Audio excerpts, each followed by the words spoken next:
12월 21일 목요일 토론토 한인장로교회 새벽기도에 오신 여러분들을 주님의 이름으로 환영하고 축복합니다. 우리 함께 기도하면서 오늘 새벽기도회도 시작하도록 하겠습니다. 살아계신 하나님 감사합니다. 우리와 함께 하시고 우리를 주님을 닮은 존재로 만들어 가시는 그 놀라우신 주님의 성령의 사역을 생각하며 주님 앞에 감사와 영광을 올려드립니다. 오늘 이 아침에도 주님께서 우리에게 주시는 것들이 얼마나 많을지 기대하는 마음으로 우리가 이 자리에 나와왔습니다. 오늘 새롭게 야고보서 말씀을 시작하게 되는데 하나님이 귀한 말씀을 통해 우리에게 주실 귀한 은혜들을 우리가 사모하는 가운데에 이 새벽 제단 앞으로 나올 수 있도록 주님 인도하여 주시고 아침마다 주님의 말씀에 귀 기울이며 주님께서 우리에게 알려주시는 바대로 하루를 살아갈 수 있는 힘을 우리에게 허락하여 주시옵소서. 우리가 여러 가지 기도 제목들을 가지고 나왔습니다. 주님 응답하여 주시고 주님께서 베풀어 주시는 것들을 그 기도 제목들을 통해 우리가 받을 수 있도록 주님 우리의 영의 눈을 열어주시고 우리의 마음을 활짝 열어주시옵소서. 모든 것을 주님께 감사드리며 예수님의 이름으로 기도드립니다. 아멘. 오늘 우리에게 주시는 하나님의 말씀은 신약성경 야고보서 1장 1절부터 11절까지의 말씀입니다. 야고보서 1장 1절부터 11절까지의 말씀을 봉독하도록 하시겠습니다. 하나님과 주 예수 그리스도의 종 야고보는 흩어져 있는 12지파에게 문안하노라. 내 형제들아, 너희가 여러 가지 시험을 당하거든 온전히 기쁘게 여기라.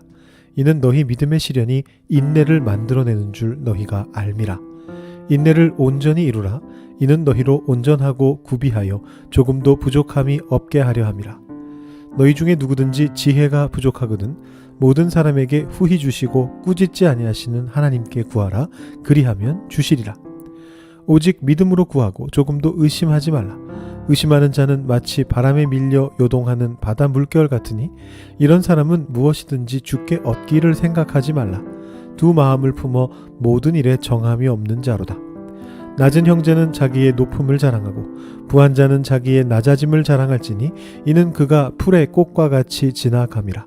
해가 돋고 뜨거운 바람에 불어 풀을 말리면 꽃이 떨어져 그 모양의 아름다움이 없어지나니 부한 자도 그 행하는 일에 이와 같이 쇠잔하리라. 아멘.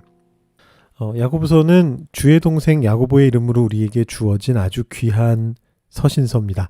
5장밖에 되지 않습니다만 신약의 지평을 넓혀주는 참 중요한 서신입니다.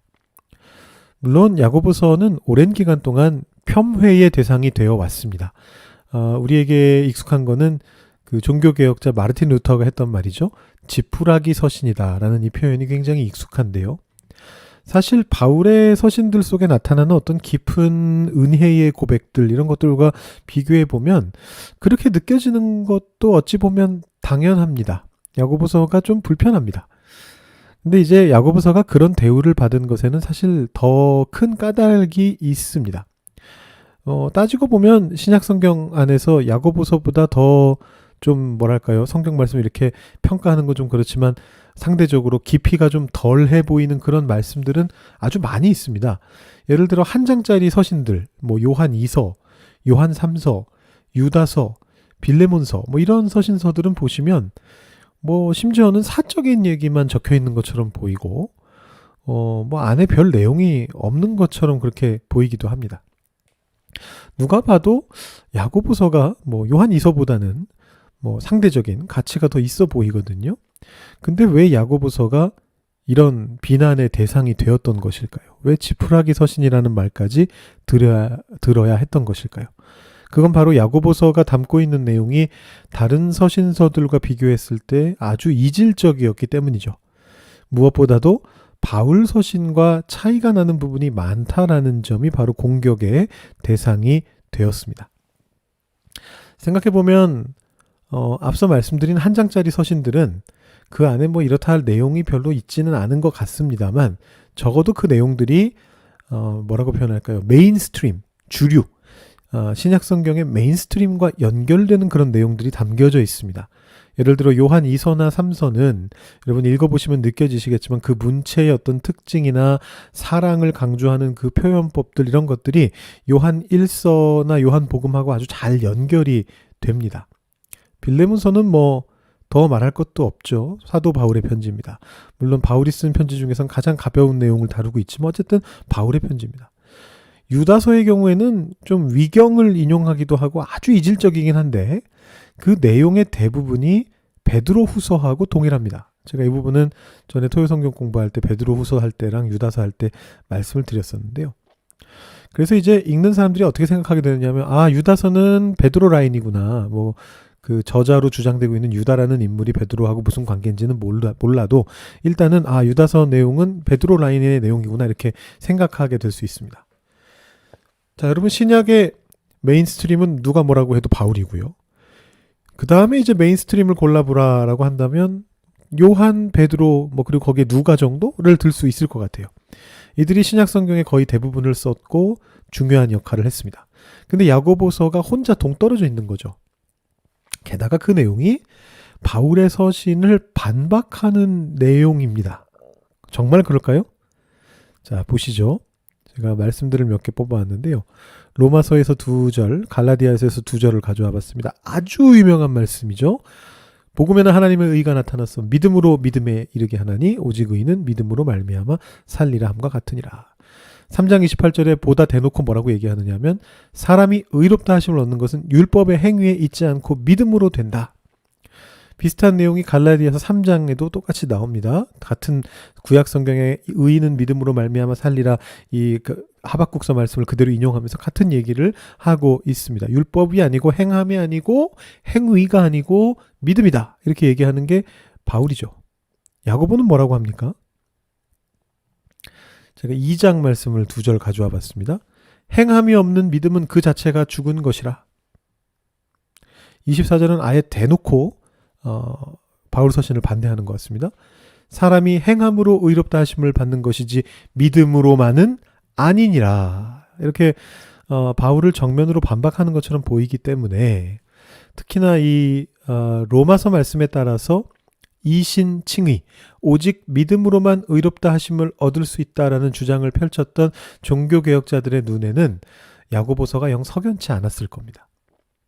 근데 그것은 행함을 지나치게 강조하다가 믿음을 잃어버리는 길로 들어섰던 그 당시 중세 가톨릭을 비판하는 맥락 가운데 있다는 걸 우리가 꼭 기억해야 됩니다.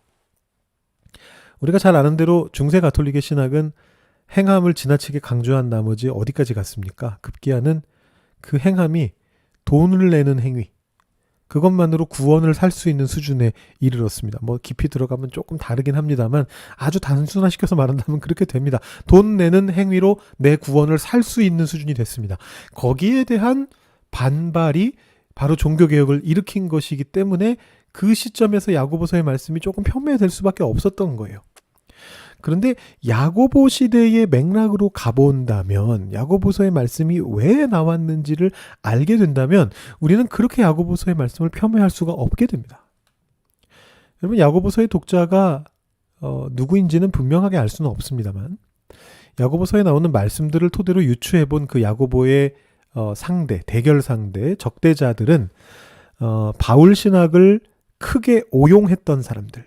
어느 정도였느냐 하면 행함 자체를 잊어버리게 만든, 믿음 안에는 행함의 파트가 아예 없다고 생각하게 만든 어떤 그룹이라는 것을 짐작해 볼 수가 있습니다. 바꿔 말하면 중세 가톨릭 시대하고는 정반대의 극단이 만들어진 것입니다. 오직 은혜인데 너무 오직 은혜라서 그 은혜의 다차원적인 부분이 다 사라져버린 거예요. 이를테면 현대의 일이긴 합니다만 현대의 구원파 계열 2단 가운데 기쁜 소식 선교회라고 하는 이단이 있습니다. 박옥수 목사 같은 분이 계시는데 그 양반은 뭐라 얘기하느냐 하면 우리가 일단 구원을 한 번 얻었으면 다시는 죄를 지을 수 없으니까 2번 다시 회개할 필요도 없다라는 그런 주장을 펼칩니다. 우리 세례받고 구원 받았잖아. 이제 더 이상 우리는 죄를 못 지어. 그러니까 회개할 필요도 없어. 그냥 늘 기쁘게 살면 돼. 이렇게 얘기하는 주장을 하는 곳이 바로 그 기쁜 소식 선교회라는 곳입니다. 굳이 말하자면 이런 비슷한 이단이 야고보 시대에도 퍼져 있었다라는 것입니다. 이런 식으로 얘기한 겁니다. 아니 믿음으로 구원을 받았는데 행함이 왜 필요해? 아니 허랑방탕하게 산들 그게 뭐가 문제야? 벌써 구원은 받았고 그 구원은 전적인 하나님의 은혜라서 내 행실하고는 아무 상관이 없는데 그러면서 이렇게 얘기하는 거예요. 여러분 마음대로 여러분 신나게 사세요. 그게 하나님 뜻이에요. 여러분 구원되셨잖아요. 신나게 즐겁게 사세요. 저기 가서 뭐 그냥 하고 뭐 마약도 하고 뭐 술도 처마시고 뭐 그냥 사람들 때리고 마음대로 사세요. 상관없어요. 하나님 이미 구원하셨는데요라고 말하는 사람들에게 야고보가 뭐라고 얘기하는 거냐면 그거 아니야. 그리로 가면 안 돼. 행함이 왜 안 중요해? 행하지 않는 믿음이 어떻게 믿음일 수가 있어? 지나가는 사람한테 수고 많으십니다. 집에 가서 빈대떡이나 부쳐 드십시오. 이게 어떻게 사랑일 수 있어? 네가 빈대떡을 부쳐줘야지. 이렇게 말하는 책이 바로 야고보서다라는 것을 여러분 아셔야 됩니다. 그리고 사실은 야고보서가요. 제가 아까 신약의 지평을 넓혀놓는 책이라고 말씀드렸는데 성경 전체에서 보면 더 메인스트림입니다. 구약의 예언자들이 계속 해왔던 말이 그거거든요. 제발 좀 네 욕심대로 하나님 섬기지 말고 하나님 뜻대로 좀 제발 살아라. 이게 구약의 절반 가까운 부분을 차지하는 선지서들에 계속해서 반복해서 나오는 얘기들입니다. 그리고 그걸 누가 바통을 이었습니까? 바로 예수님이죠. 예수님의 복음서 사역 속에 특히 마태복음과 누가복음에 발견되는 예수님의 말씀들 속에 이 주제가 지속적으로 이어집니다. 그 바통을 이어받는 사람이 바로 야고보다. 이렇게 보실 수가 있는 겁니다. 여러분 실제로 야고보서 읽어보시면요. 뭐야 이거 누가 봐도 예수님 말씀에 나오는 얘기인데? 이런 생각이 드는 구절들이 많이 나옵니다. 예시를 들어보자면 오늘 우리가 읽은 말씀에도 있죠. 여러분 딱 보시는 순간 느껴지지 않으셨습니까? 오늘 말씀에 이런 구절이 나오는데 몇 절이죠? 5절이죠. 너희 중에 누구든지 지혜가 부족하거든 모든 사람에게 후히 주시고 꾸짖지 아니하시는 하나님께 구하라. 그리하면 주시리라. 구하라. 그리하면 주시리라. 누가 한 말씀입니까? 예수님이 하신 말씀이잖아요. 6절 말씀도 오직 믿음으로 구하고 조금도 의심하지 말라. 의심하는 자는 마치 바람에 밀려 요동하는 바다 물결 같다. 의심치 말라. 이 말씀 누가 하신 겁니까? 예수님이 하신 말씀이에요. 그러니까 이게 야고보가 구약의 선지자들과 예수님의 그 전통을 이어가고 있는 사람이다. 이렇게 보실 수가 있습니다. 제가 이 부분은 예전에 토요 성경 공부하면서 조금 자세하게 말씀드렸었기 때문에 여기서는 이 정도만 말씀드리고 생략하도록 하겠습니다. 자, 야고보서를 전체적으로 어떻게 이해해야 하는가에 대해서 말씀드렸습니다. 이제 벌써 시간이 많이 지났는데 오늘 말씀 1장 앞부분 내용을 얼른 좀 살펴보죠. 1장은 전체적으로 서론이고요. 야고보서 전체에 나오게 될 내용을 요약적으로 제시하는 부분입니다. 그중에 오늘 말씀인 1절부터 11절 말씀에는 크게 세 가지 주제들이 나오고 있습니다. 2절부터 4절까지는 시험 받을 때 어떻게 할 것인가, 인내를 만들어라 이렇게 이야기하고 5절부터 8절 말씀에서는 하나님께 구하여야 된다. 믿음으로 구하는 것에 대해서 이야기하고요. 9절부터 11절 말씀은 가난한 자와 부한 자에 대한 문제를 이야기하고 있습니다. 여러분 이렇게 보시면 도대체 이 세 가지가 어떻게 연결되는지도 잘 모르시겠고 왜 야고보는 이런 식으로 앞부분부터 이렇게 써놨나 이런 생각이 드실 텐데 이 세 가지 주제들이 앞으로 야고보서 안에서 계속적으로 반복적으로 나타나고 변주될 주제들입니다. 그래서 이 맨 앞부분에서 소개를 하고 있는 중입니다. 앞으로 내가 너희들에게 이런 얘기를 하겠다. 시험 받을 때 인내를 이루는 것에 대해서 얘기하겠다. 하나님께 구하는 것, 믿음으로 구하는 것에 대해서 이야기하겠다.